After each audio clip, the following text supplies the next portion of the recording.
Bonjour à tous, bienvenue à ceux qui nous regardent. Ça sera notre premier webinar de 2022 pour VK. Donc tous nos vœux, on vous souhaite vraiment le meilleur, puis on va essayer de continuer à vous proposer des contenus qui vous intéressent. Encore une fois, on est à votre disposition. Aujourd'hui, je suis accompagné de Julien et de Manuel.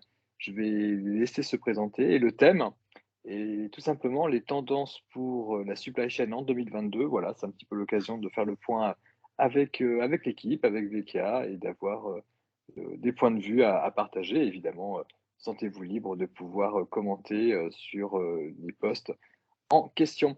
Julien, on commence par toi? Oui, merci Fabien. Bonjour à tous et puis meilleurs vœux. Voilà, donc je me présente, Julien Maillard, donc je suis en charge du produit et de sa roadmap chez Vecchia. Voilà. Merci Julien. Manuel, si tu enfin le loup blanc, Manuel, Bonjour à toutes et à toutes. Alors tout d'abord, je souhaite à tous nos auditeurs une excellente année 2022. Je sais qu'elle est pleine de challenges et on aura l'occasion d'en reparler au cours de ce webinaire. Mais je vous la souhaite excellente et puis que ce soit une belle année de réussite pour vos projets. Donc, je suis Manuel Davy, le fondateur de Vecchia. En deux mots, je suis ingénieur de formation scientifique, notamment dans le machine learning. Et puis, depuis 15 ans maintenant, je me suis pris de passion pour la supply chain qui est devenu mon sujet du quotidien. Et je travaille à ce titre-là à travers nos clients, les équipes Vecchia et l'écosystème dans lequel on évolue sur des sujets de supply chain tous les jours avec beaucoup de passion et d'intérêt pour ce secteur qui est absolument passionnant et essentiel. merci Manuel. Alors tu as commencé à l'évoquer, je vais laisser Julien en parler. Clairement, ces dernières années, il y a de profonds changements et cetera, qui ont été visibles, hein, et qui ont été sensibles, qui ont même été partagés, dans la presse et dans l'opinion, pour la supply chain. Julien, en 2021, selon toi, quels sont les points clés justement que tu retiens, de cette année passée pour le monde de la supply chain? Bon, je vais pas être très original, hein. Ça a été effectivement évoqué maintes fois par ailleurs, mais c'est vrai qu'en 2021 et comme en 2020, voilà, c'est la résilience des supply chains qui ont encore une fois été mises à mal, et ce tout au long de l'année du fait de la crise sanitaire. Euh, Ensuite, l'autre tendance en complément de ça, c'est effectivement les enjeux écologiques. Donc, c'est vrai que c'est quelque chose qui prend de l'ampleur, voilà, une vague qui commence à arriver avec des problématiques autour de la responsabilité sociale et environnementale qui vont obliger quelque part les supply chains à avoir l'obligation, on va dire, morale d'avoir quelque chose de plus vertueux et de ce fait d'avoir un approvisionnement plus localisé. Et peut-être même au-delà de la dimension morale et éthique, hein, peut-être aussi une dimension de performance, financière. Manuel, si je te pose la même question, pour toi, vraiment les points clés là de l'année passée en tant que fondateur, comme tu le disais aussi, en tant que, membre actif de la communauté supply chain, en France, hein, les points clés pour toi? Je dirais 2021 est loin d'être une année anodine.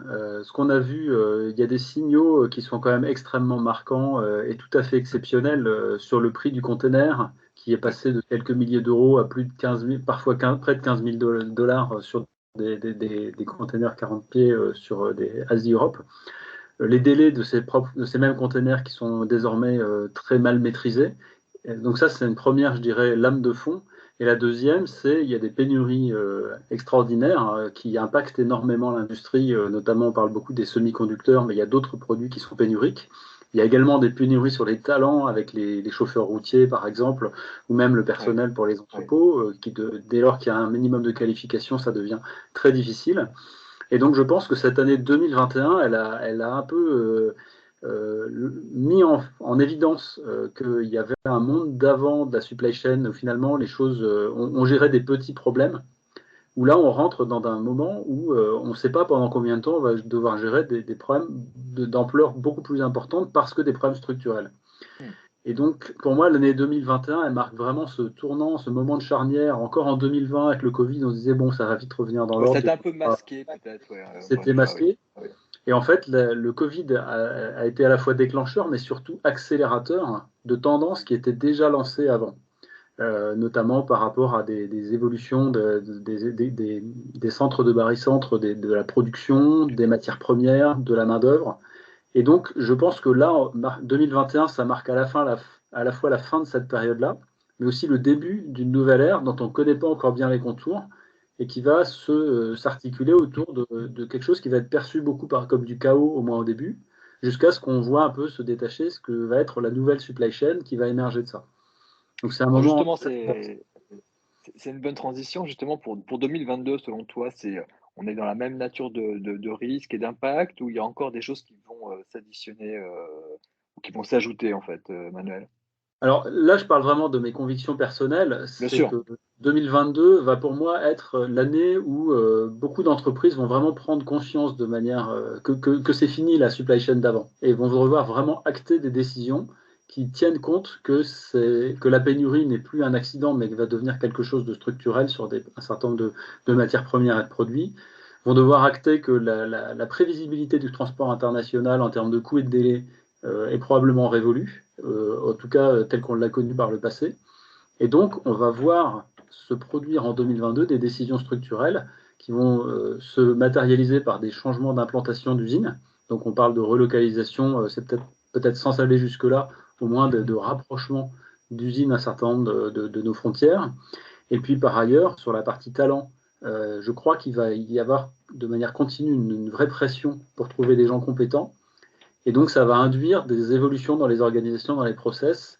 Et par rapport aussi à ma casquette Vecchia autour de l'automatisation et des outils de facilitation du métier, j'ai la conviction intime que ça va être aussi une année d'accélération de ces sujets-là dans les entreprises, de se dire il faut qu'on se dote des outils qui sont ceux du monde qui s'ouvre et pas les outils qu'on hérite d'un monde qui est révolu. Julien, la même question finalement pour 2022. Est-ce qu'on va être dans la même nature que ce que tu évoquais? Alors c'est vrai que tu as parlé de la partie RSE, donc évidemment, ça va pas se clore en 2021, ça c'est évident. Mais est-ce que tu vois d'autres choses, Julien, par rapport à ce que tu évoquais?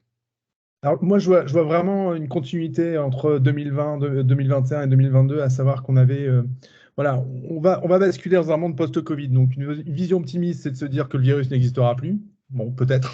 Une vision pessimiste, c'est que dans tous les cas, on arrivera à vivre avec et voilà, on aura une vie un peu normalisée, on va dire, avec ce virus.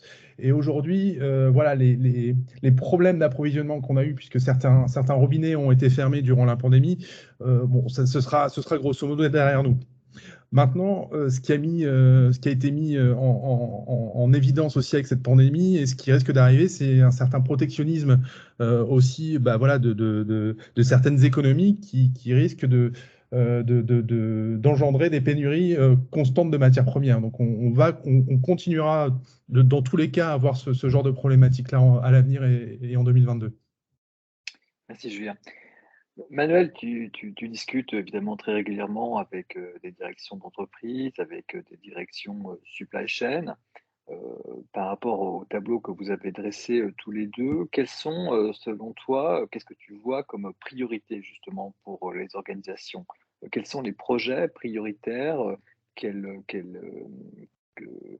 dans le monde d'ailleurs dans le secteur retail, hein, dans le secteur industriel, de la santé, des gens avec qui on parle, quelles sont, selon toi, justement, les trois grandes priorités que les entreprises ont ou les directions générales ont sur leur bureau, à la maison ou au bureau d'ailleurs, pour le coup? Alors, ça va évidemment dépendre d'une entreprise et d'un secteur à l'autre, mais on retrouve des tendances néanmoins qui sont liées aux conséquences de ce qu'on a dit avant. Notamment, on a une espèce de phénomène de marteau et d'enclume qui a toujours existé sur les supply chains, hein, mais qui s'accentue de manière extrêmement forte, hein, puisque l'enclume, bah, finalement, c'est le taux de service minimum exigé par les clients et puis une espèce de maîtrise des coûts qui a toujours été très importante, évidemment. Et le marteau, bah, c'est le chaos qu'on constate sur les conditions de transport, de fabrication, de délai, qui font que ça devient extrêmement difficile aujourd'hui ne serait-ce que maintenir un niveau de performance qu'on a pu connaître avant la pandémie. Et donc aujourd'hui, finalement, en 2021, les entreprises se sont un peu regardées les unes les autres en disant bon bah on a des pénuries, mais les autres aussi.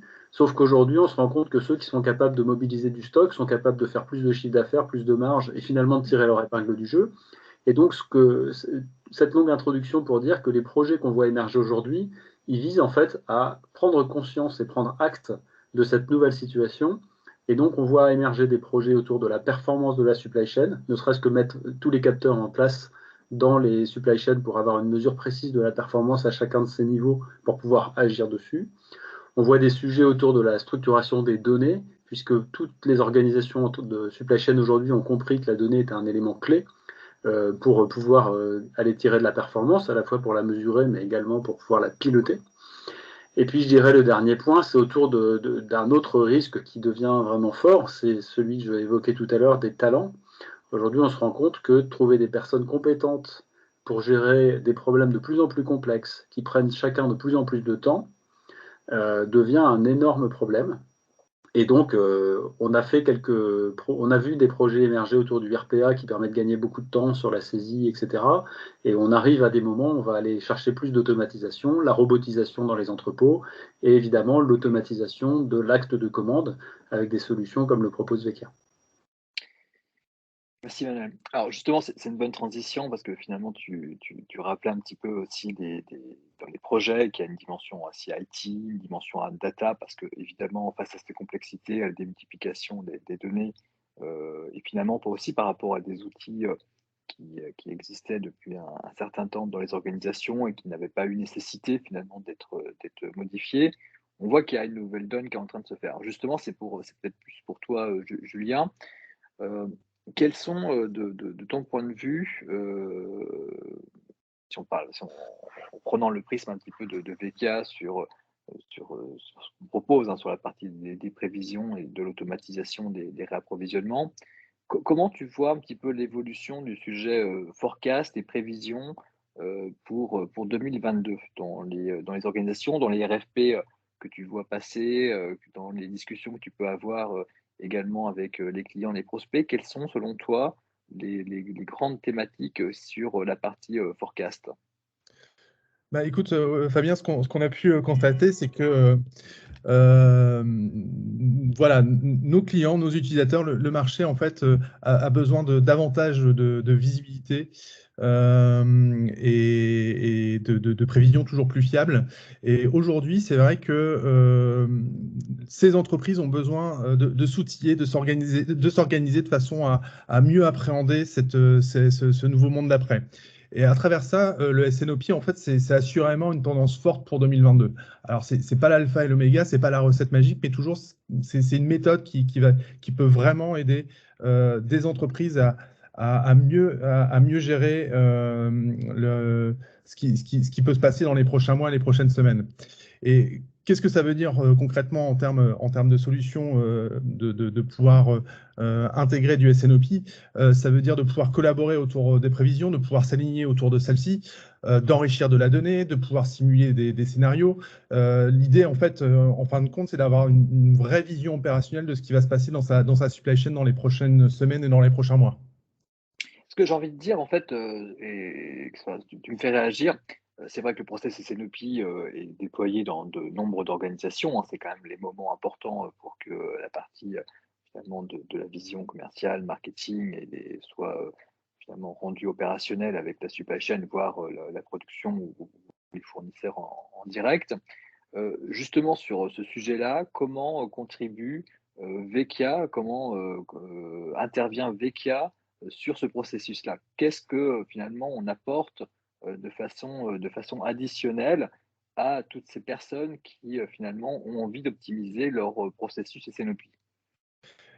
Eh ben, écoute, ce que l'on peut fournir à travers, enfin, pour le processus SNOP, c'est un outil qui va permettre en fait de projeter, voilà, quels seront les futurs besoins pour les utilisateurs et de pouvoir répliquer quelque part, de pouvoir transposer sur les prochains mois, les prochaines semaines, ce que pourra être la demande. À travers ça, on est capable de faire évoluer ce schéma. C'est-à-dire que bon, voilà, la réalité de l'année d'avant n'est pas celle de l'année qui va venir. Et voilà, on a des nouveaux articles, des nouvelles entités, des nouveaux insights, et on va pouvoir permettre effectivement de pouvoir saisir, de pouvoir alimenter, de pouvoir enrichir le contexte pour générer une prévision qui sera adaptée à cette nouvelle réalité. Et puis, une fois qu'on a cette prévision, on est capable de proposer en fait à nos utilisateurs de pouvoir élaborer des scénarios, des tendances, des tendances de demande forte, de demande plus faible, de demande médiane, on va dire, et de pouvoir aligner les équipes marketing, les équipes opérationnelles, de façon à ce que l'approvisionnement soit maîtrisé de bout en bout dans les entreprises. Et en plus, ce que je retiens, c'est toujours la philosophie initiale de VK, de pouvoir se baser sur des données historiques, sur des données complexes, sur un énorme volume de données, pour au moins proposer dès le départ en fait, aux utilisateurs la vision la plus finalement étayée, la vision la plus complète, la plus enrichie pour commencer à travailler et faire justement ce travail d'hypothèse. Merci pour cette réponse sur le sujet des prévisions. Sur l'autre pendant de Vecchia, alors il y a quelques semaines, on parlait ensemble tous les deux justement d'une fonctionnalité qui appartient finalement au bloc fonctionnel chez Vecchia de la partie automatisation, optimisation des réapprovisionnements qui était badass, donc cette gestion des pénuries. Qu'est-ce que tu vois justement en 2022 sur ce sujet de l'optimisation des réapprovisionnements? Manuel l'a évoqué par ailleurs, c'est toujours plus d'automatisation. Et voilà, c'est vraiment mettre quelque part l'intelligence de Vecchia au service des utilisateurs et de pouvoir traiter de plus en plus de cas possibles sur la partie approvisionnement. Et en fait, il y a vraiment la volonté, en tout cas chez Vecchia, de gérer de plus en plus de contraintes sur l'approvisionnement. Et quelque part, ça peut être voilà, des contraintes liées au multisourcing, ça peut être des contraintes économiques, voilà, des remises fournisseurs, des contraintes autour du transport, également des contraintes écologiques. Je vais te poser la question. Évidemment, je connais la réponse. Bon, je suis désolé, mais ça arrive. Alors, non pas que je ne connaissais pas une partie des réponses avant. Est-ce que justement, Vecchia, ça s'adresse à un secteur en particulier ou c'est agnostique? Sur justement cette dimension prévision, sur cette dimension réapprovisionnement, je viens? Notre conviction chez Vecchia, c'est qu'en fait, chaque secteur, chaque domaine, voire même chaque client a ses propres enjeux et sa propre complexité. Et c'est pourquoi chez Vecchia, en fait, on a une solution qui permet de s'adapter en fait, aux besoins de nos clients, voilà, en fonction de ces enjeux business. Merci Julien. Bon, en synthèse, finalement, quels sont, si je devais en prendre, allez, on va prendre un chiffre impair, on va prendre 3. Quelles sont les 3 grandes priorités sur lesquelles ton équipe va travailler cette année pour 2022 pour mieux servir justement les organisations et les entreprises privées? Alors, ouais, nos 3 grands sujets sur l'année 2022. Alors, on a un premier sujet donc, qui est lié au SNOP, qui est voilà, les what if scénarios, la possibilité en fait pour nos utilisateurs de pouvoir changer des paramètres, enrichir de la donnée, de pouvoir relancer des traitements, de relancer nos moteurs de calcul de façon à pouvoir visualiser l'impact de ces changements dans leur approvisionnement, donc de façon à mieux projeter ce qui va se passer. Donc ça, c'est vraiment un premier sujet qui est vraiment source de valeur, en tout cas, pour nos utilisateurs. Le deuxième, c'est alors un nouveau moteur, alors je le dis un petit peu en exclusivité, donc, qui est un moteur des exclusivités, c'est important. Un petit peu, voilà, donc qui va arriver dans les prochains mois, qui fera sans doute l'objet d'un webinaire d'ailleurs, et qui va permettre en fait de projeter les besoins non pas sur la prochaine période à couvrir, mais sur les suivantes, et à travers ça de pouvoir prendre des décisions plus éclairées, et de pouvoir que nos algorithmes puissent raisonner au-delà de ce qui va se passer sur la prochaine période, de façon à ce que voilà, les contraintes logistiques, les contraintes de capacité, les contraintes de réception puissent être prises en compte à travers cette prise en compte de plusieurs périodes. Voilà, donc là encore, voilà, je rejoins un petit peu ce que j'ai dit par ailleurs, ça va vraiment dans le sens de davantage d'automatisation pour nos utilisateurs. Et le troisième gros sujet, donc Manu a parlé effectivement de la partie donnée, hein, qui est quelque chose qui est de plus en plus critique pour les supply chains. On a une nouvelle offre analytique qui est en cours d'élaboration et qui a pour objectif en fait d'apporter davantage de flexibilité sur la constitution de KPI, de dashboard pour nos utilisateurs. Merci Julien. Alors évidemment, moi ça me fait réagir, Manuel, j'ai quand même envie parce que évidemment, tu le disais, hein, tu es un ingénieur en machine learning, tu es aussi un chercheur émérite. Justement, ce sujet what if, parce que c'est clair que what if, en fait, cette fonctionnalité what if scénario de gestion des hypothèses, voilà, c'est basé sur de la complexité en fait, hein, c'est beaucoup de données. C'est aussi une forme d'achèvement pour toi par rapport au moment où tu voyais justement le début de VK. Comment tu perçois justement cette fonctionnalité? Parce que je pense que c'est pas neutre pour toi en fait. Non, c'est absolument central puisque ça touche à la question en fait de la place et du rôle de l'humain vis-à-vis de la machine.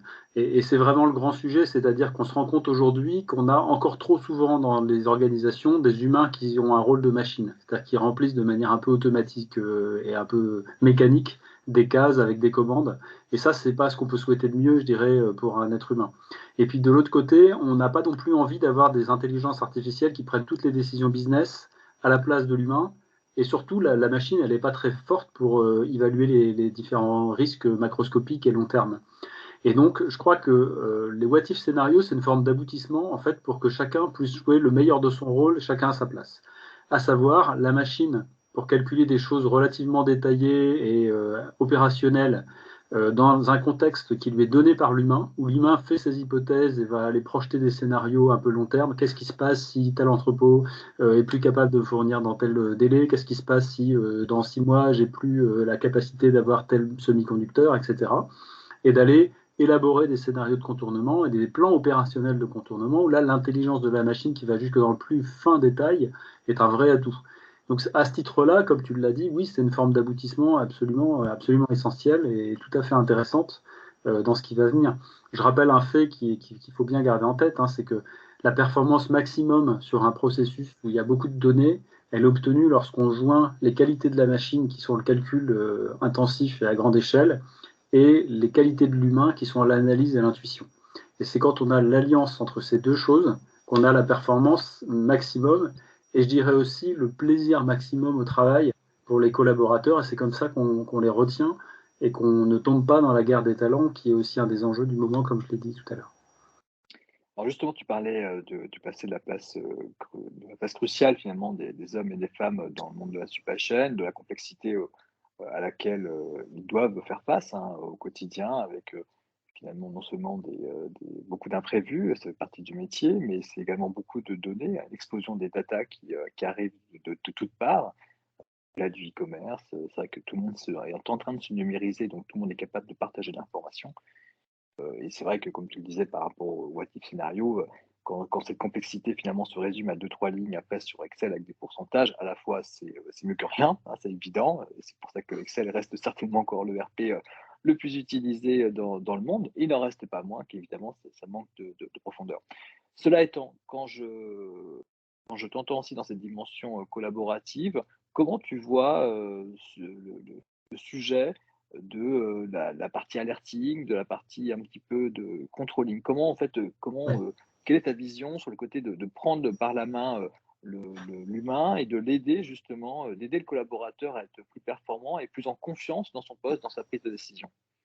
Alors non, mais c'est très intéressant. On a tous en tête évidemment le mythe de Frankenstein où un scientifique fou crée un monstre qui devient incontrôlable. Et clairement, cette crainte-là, elle existe dans les organisations puisque un des points qui est souvent ressorti pour garder des organisations traditionnelles basées sur beaucoup des tâches répétitives humaines, c'est cette notion de contrôle. Donc, dès lors qu'on met en place un certain niveau d'automatisation, il est absolument critique de mettre en place également les outils de contrôle, d'analyse, de supervision qui vont permettre de s'assurer que tout va bien. Et donc, je crois qu'il y a quelque chose de fondamental à faire là-dedans. D'une part, c'est de donner à disposition de l'utilisateur les données dont il a besoin et que lui-même puisse s'approprier aussi ses propres reporting et ses propres dashboards pour savoir ce qu'il doit contrôler. Et puis aussi, c'est d'aider l'analyse de l'humain en automatisant une part des contrôles qu'il ferait lui-même, en suivant son propre raisonnement, mais de manière plus automatisée, informatisée, pour que en fait, le système lui dise sur tel et tel article ou tel site, moi j'identifie une incohérence en ce que toi tu aurais probablement dit et ce que dit l'algorithme. Et donc, probablement, il y a quelque chose à aller vérifier ou à aller analyser pour s'assurer que tout va bien. Au-delà, évidemment, du suivi des indicateurs de performance haut niveau qui sont évidemment très importants. Alors, pour conclure, je vais te poser la dernière question, Manuel. Quels sont, par rapport à tout ce qu'on s'est dit, hein, quand on a dressé le tableau du contexte de la supply chain, j'ai même vu sur un JT sur une chaîne hertzienne, en fait, le fait qu'on parlait de l'évolution du prix du conteneur dans un 13 heures, je crois. Donc, ça veut dire vraiment que ça fait partie du paysage. Alors, une fois qu'on a dressé ce paysage, qu'on voit également ce qu'a rappelé Julien en termes de tendance sur la partie fonctionnelle chez VK, encore une fois, qui répond à des besoins du marché sur le fait dans l'équipement IT et opération, process finalement des entreprises. Quelles sont tes 3 recommandations? Je continue avec le chiffre 3, hein, il y a pas de, j'aurais pu dire 5, mais ça sera peut-être plus rapide avec 3.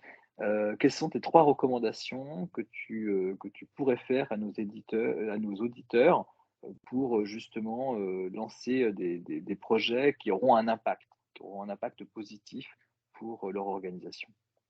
Alors, c'est une question qui est effectivement essentielle. Je pense que la première des choses, s'il y a vraiment une seule chose à faire, c'est de faire des projets autour des hommes et des femmes qui constituent la supply chain en disant de quoi souffrent-ils au quotidien, parce que si je les perds ou si je perds leur engagement, ma supply chain va s'écrouler.